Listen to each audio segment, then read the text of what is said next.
RSSचे जे कार्यकर्ते आहेत ते सगळे कार्यकर्ते शिंदे साहेबांच्या आणि शिवसेनेच्या मागे उभे राहिलेले.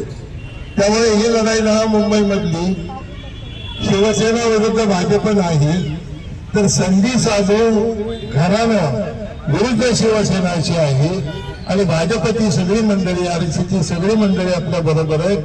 त्यामुळे या चारही उमेदवारांचा विजय निश्चित आहे. यांच्याकडचे जे लोकप्रतिनिधी आहेत त्या लोकप्रतिनिधीचं एकच काम आहे, पैसे कमवणे, पैसे कमवणे, पैसे कमवणे.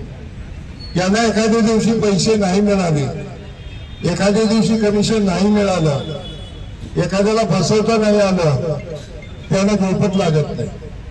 तर आमचे जे कार्यकर्ते, तुम्ही जे सर्वसामान्य घरातली माणसं आहेत त्याच्यातले निवडून आम्ही कार्यकर्ते दिलेले. पवारसारखा नवीन कार्यकर्ता दिला, मुलीच्या मुलीला दिलं, मांडवे त्यांनी तर प्रचंड काम केलेलं आहे. असे कार्यकर्ते दिलेले आहेत. आणि मला सगळ्यांना कल्पना आहे या ठिकाणी महाराष्ट्रातल्या वेगवेगळ्या भागातून आपण सगळे आलेलो आहोत. आम्ही पश्चिम महाराष्ट्रातून आला, तुम्ही पश्चिम महाराष्ट्रातून आला, उत्तर महाराष्ट्रातून आला, मराठवाड्यातून आला, कोकणातून आला. आपला प्रतिनिधी पाहिजे म्हणून हे चार प्रतिनिधी या भागामध्ये आपण उभे केलेले. आणि तुम्हाला न्याय पाहिजे असेल तर यांना निवडून द्या अशा प्रकारची विनंती करायला हात जोडून मी तुमच्याकडे आलेलो आहे.